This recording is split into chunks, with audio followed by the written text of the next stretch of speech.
Hi guys, my name is Danielle Lavorsi, administrator of Dating Over 40 on Facebook. Hello, Danielle. How did you decide to start a group for Dating Over 40?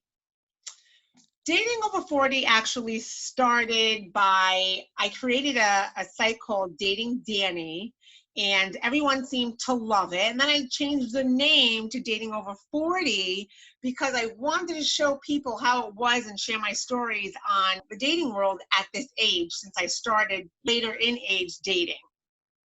Were you divorced? I was actually in a marriage for 21 years. Okay, I won't say it was all miserable, but I had the kids. I did the whole kid thing and family thing and all that, and we just grew apart. So I wanted to see how dating was. I wanted to try a little bit different. I wanted to just go outside the box of what I would normally do. So how was it? I mean, you did find a husband, so it could. I loved it. I found a husband in the process, but I loved it. I met a lot of great men out there. So for women who think they can't find the right one and it's too late, it's not. It's never too late. I don't care if you're 40, 50, or 60. There's somebody out there. I met a lot of great guys out there. They weren't for me. And when I mean they weren't for me, it's certain things stood in the way. Like if they cats, because I'm allergic. I'm an animal lover, but I'm allergic to cats. So, and I'll tell you a funny story if you have time on that. But I'm an animal lover. I'm just allergic to cats. So I just had certain things that things couldn't work out. Like I wouldn't be able to live with that person, or I wouldn't be able to do this. I wouldn't be able to do that. But there's a lot of great guys out there for women like us. How do you meet them? Are you doing it online? What are you doing to meet them? I actually did it online. This was my first dating experience ever. I was working with a coworker, a guy, a male, and he was on this site.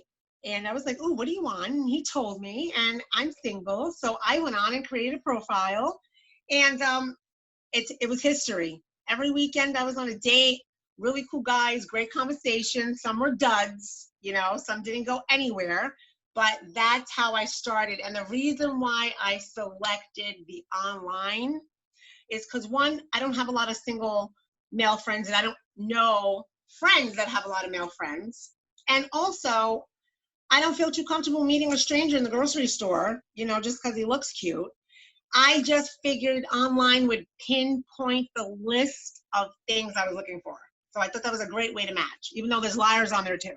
What were your top 3 sites? There were Match.com was one of them.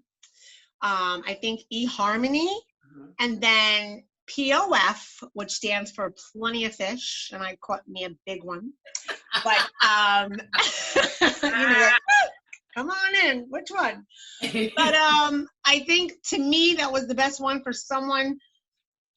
I wanted to get serious, but I was just out of a relationship, so I didn't want to sit here and pay for an application or an app that I didn't know what I was doing. So the POF was free, and I created my profile, and that's it. The rest is history. On your Facebook group page, Dating Over 40, what's rule number 1? No talking about your ex on a first date. I'll tell you why. It has nothing to do with jealousy. It has nothing to do who looks prettier. It has nothing to do with any of that. I don't care about your ex. I don't care about the horrible stories. Of course, no one's going to tell you a good story. They were all bad.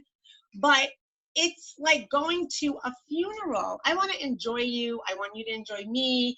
I want to get to know you, how your family is, what you like to do for fun, different types of things you experienced. Not that. We already know that exes are something in the past, and to bring it up on a first date, we'll have plenty of time to talk about that later on, but not on the first date. I agree. And I'll tell you right now, my husband that I have now did that, and I wanted to stab myself in the eye with a fork, and I was like, that was like an adamant thing that I had to make that a rule. But you married the guy that did that.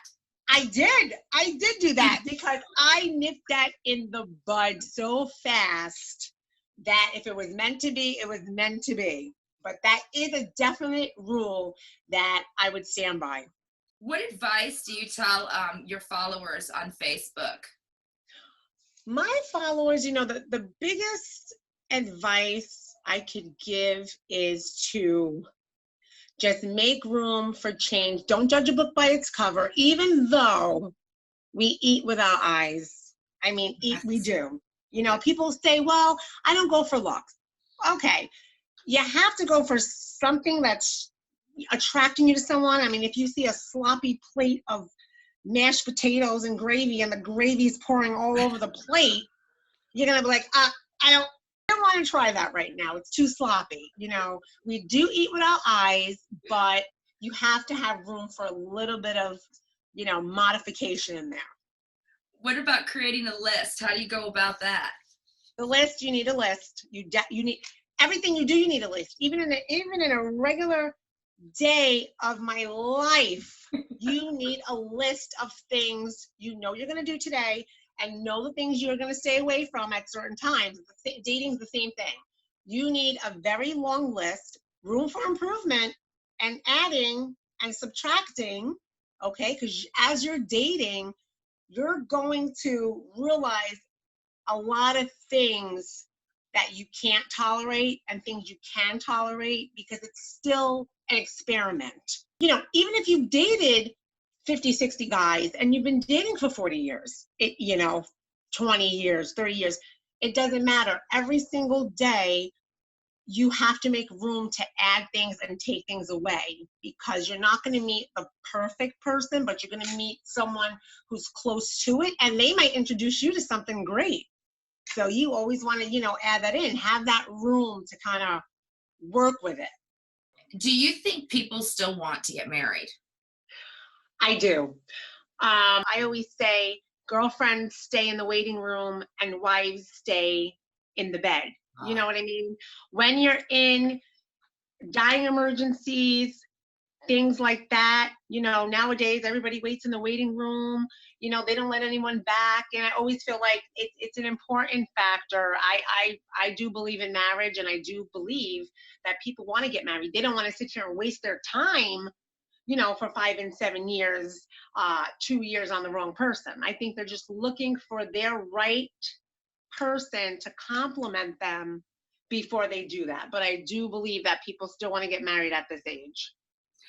Tell me about your members in your group, Dating Over 40 on Facebook. Who are they? What do they get from joining and becoming a member?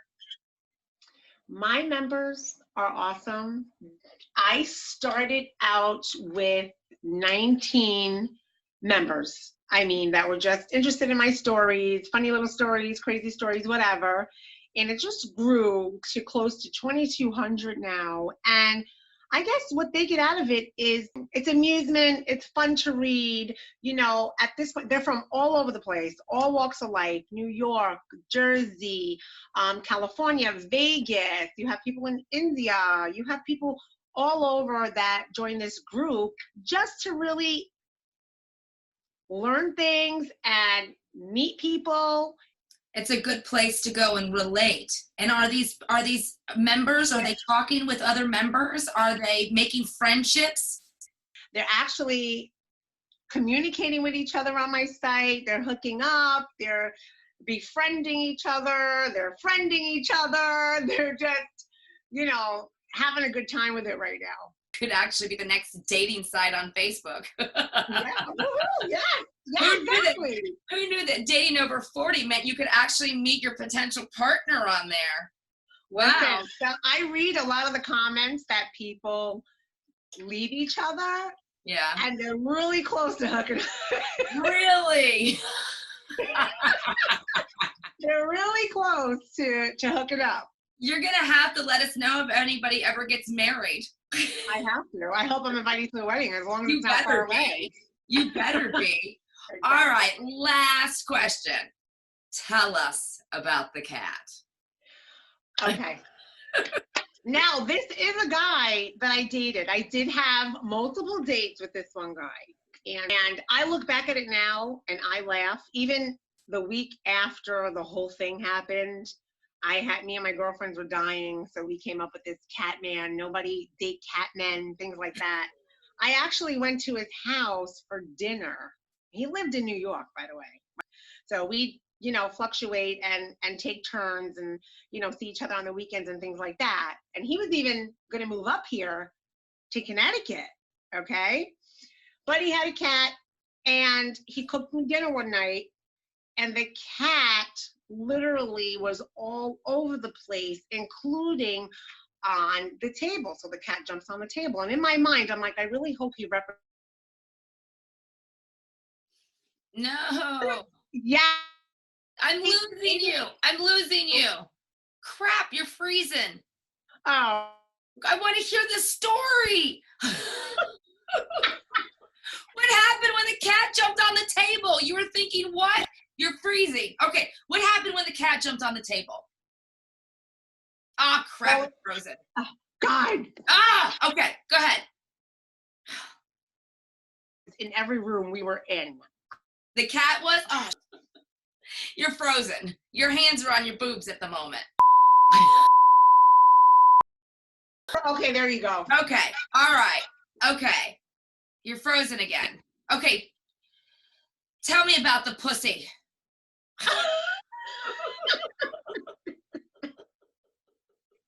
I don't know what happened. What happened with the damn cat? I wind up in the emergency room. I come back to the house. Do you think this man learned his lesson? No. Wait, the cat. How did you end up in the emergency room? The cat. I'm allergic. Oh.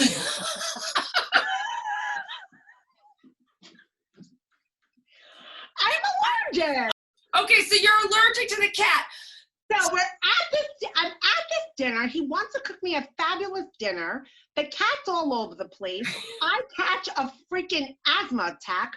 I run to the emergency room, the closest emergency room. They give me these meds.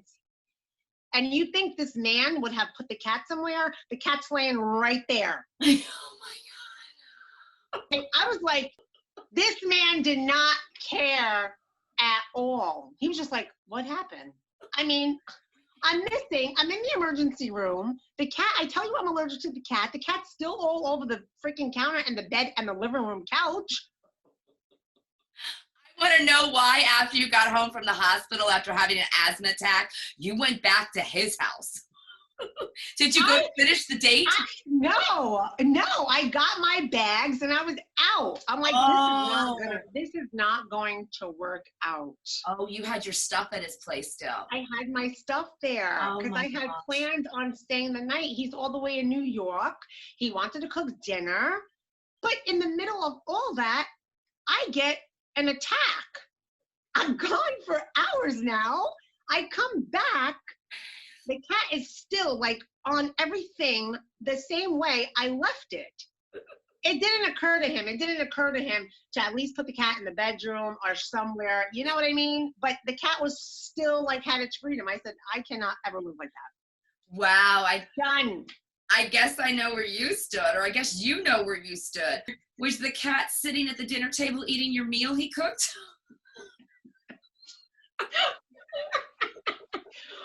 He probably was. I think that was his only company. Oh my gosh. I couldn't. It's so things like that you're gonna go through. Nice guy, but for me is when you started off saying this, I was thinking, oh gosh, no cats. I have a cat and I have a pig. But you know what? Pigs are hypoallergenic, so I shouldn't have that problem. That's right. No one's getting rushed to the emergency room here. That's right. There's a lot of craziness. So my advice to people, the woman out there, you're going to go through stuff. There's going to be things you absolutely cannot handle. But, if the right guy comes along, you could work around it. Aren't you doing some new things on your Facebook page that we should talk about? I am. I'm actually doing some giveaways. I'm giving away like first date gift cards, whether you take someone to dinner, take someone for a coffee. So right now, if you share my post, everybody who shares enters into this raffle and things like that. I'm doing single male and female of the week. We have 2 guys up there right now. They think They're like hot. Wow. That's fun. And they're like, I know. And Go there and subscribe to your page. Maybe they'll meet their definitely. future husband or wife. Exactly. Yeah. Danielle, thank you so Mhm. much.